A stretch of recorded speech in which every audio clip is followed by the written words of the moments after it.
Naiknya Anwar Ibrahim menjadi Perdana Menteri Malaysia bukanlah satu-satunya kejutan.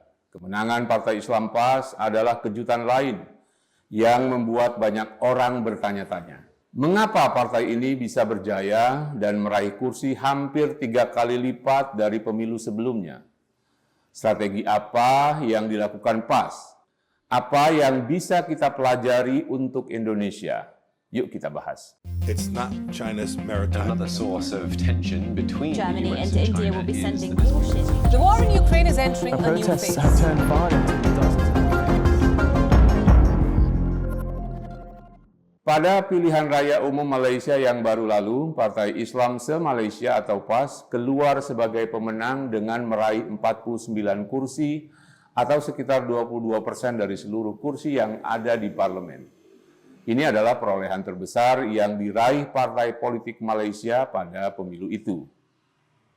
PAS tergabung dalam Koalisi Perikatan Nasional yang secara total mendapatkan 73 kursi dan menjadi pemenang kedua setelah Pakatan Nasional, koalisi yang dipimpin Anwar Ibrahim.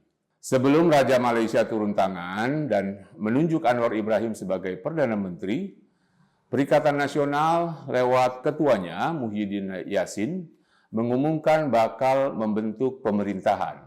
Maklumlah, selisih jumlah kursi mereka dengan Pakatan hanya 9 buah. Jika ketika itu Muhyiddin berhasil meyakinkan Barisan Nasional dan beberapa koalisi lain untuk membangun pemerintahan, maka Anwar Ibrahim gagal menjadi Perdana Menteri dan PAS pasti akan berada di pemerintahan. Sejak berdiri pada tahun 1951, PAS selalu berada di luar pemerintahan alias menjadi oposisi. Pernah sekali berkoalisi dengan UMNO dalam Barisan Nasional pada tahun 1974, tapi hanya bertahan 3 tahun saja. Itulah satu-satunya masa di mana PAS berada di pemerintahan. Itu pun hanya menjadi penggembira saja, karena mereka hanya memiliki 14 kursi di parlemen. Besarnya perolehan suara PAS pada pemilu November lalu membuat tanda tanya banyak orang. Bagaimana mungkin partai yang dianggap kolot dan sering mengumbar isu SARA bisa memperoleh dukungan begitu besar? Tidak sedikit orang Malaysia yang diam-diam merasa khawatir dengan kemenangan PAS ini. Sejak lama, PAS memang dikenal sebagai partai Islam yang terang-terangan mengkampanyekan isu negara Islam. Cita-cita awal PAS adalah mendirikan negara Islam Malaysia. Cita-cita itu terus dipupuk sampai sekarang. Sejauh ini, PAS sudah menguasai 4 negara bagian, yakni Kelantan, Terengganu, Kedah, dan Perlis, di mana gubernur atau menteri besarnya berasal dari mereka.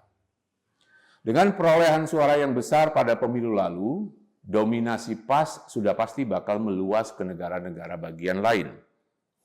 Itulah yang menjadi kekhawatiran sebagian rakyat Malaysia, khususnya kaum minoritas keturunan Cina dan India. Kaum Melayu yang progresif juga merasa khawatir dengan lonjakan suara PAS. Pertanyaannya, apa yang membuat PAS digdaya pada pemilu kali ini? Menurut saya, setidaknya ada 3 alasan mengapa PAS meraih banyak dukungan.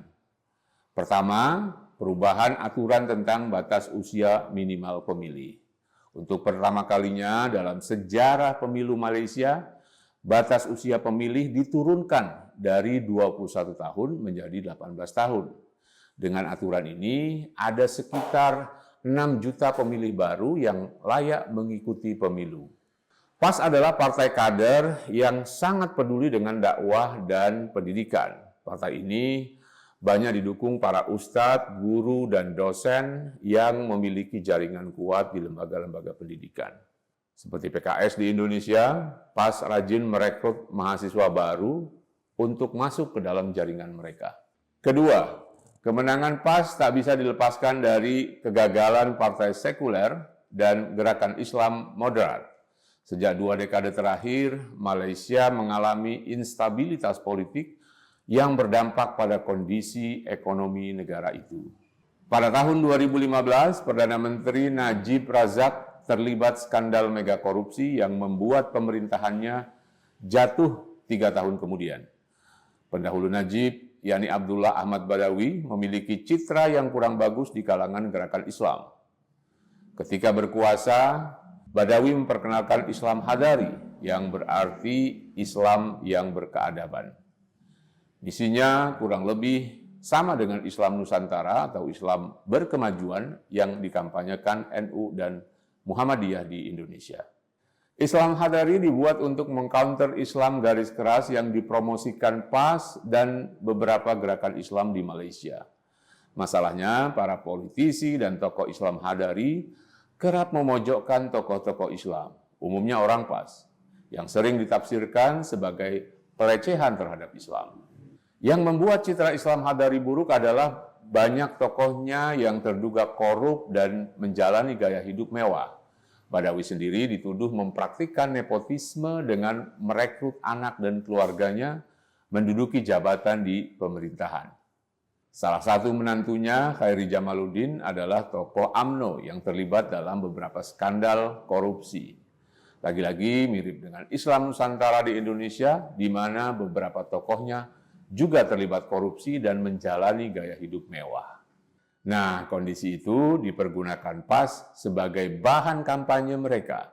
Mereka menganggap partai-partai sekuler dan Islam Hadari telah gagal menciptakan kesejahteraan dan menghapus korupsi. Tidak hanya Barisan Nasional yang menjadi target serangan PAS, PKR, dan Koalisi Pakatan Harapan pimpinan Anwar Ibrahim juga menjadi targetnya. PAS mencitrakan diri sebagai alternatif Islam Hadari yang korup dan partai-partai sekuler yang dinilai sering melecehkan Islam. Mereka yang kecewa pada Barisan Nasional dan Pakatan Harapan di pemilu lalu mengalihkan suaranya ke PAS. Alasan ketiga terkait dengan politik identitas. Seperti di Indonesia dan beberapa negara lain di dunia, politik identitas menjadi alat yang ampuh untuk memenangkan pemilu. Selama masa kampanye, calon-calon PAS sering mengangkat isu anti-Cina, ancaman asing, serta nasib Melayu Bumi Putra. Dengan standpoint yang jelas dan tegas seperti itu, PAS bisa memenangkan suara kaum Melayu yang umumnya merasa relate dengan situasi yang mereka hadapi. Apalagi sebelum pemilu, beredar cuplikan-cuplikan video dari partai berbasis Tionghoa DAP yang isinya dianggap mendiskreditkan Islam. Itulah 3 alasan mengapa Partai Islam di Malaysia mengalami kemenangan. Apa yang terjadi di Malaysia bisa saja terjadi di Indonesia. Beberapa kondisi yang menyebabkan kemenangan PAS sudah ada di Indonesia. Polarisasi, partai politik yang korup, serta politik identitas bukan sesuatu yang asing dalam politik kita. Jika kaum sekuler dan kelompok muslim moderat yang menyebut dirinya Islam Nusantara tidak memenuhi ekspektasi masyarakat, khususnya para pemilih muslim, jangan kaget jika suara Islam konservatif di Indonesia akan semakin menguat. Mereka mungkin tidak akan mencoblos partai Islam seperti PKS, tapi kekecewaan mereka pada Islam moderat atau Islam Nusantara akan disalurkan lewat kandidat presiden yang mereka anggap mewakili aspirasi dan cita-cita Islam. Semoga apa yang terjadi di Malaysia menjadi pelajaran bagi kita semua.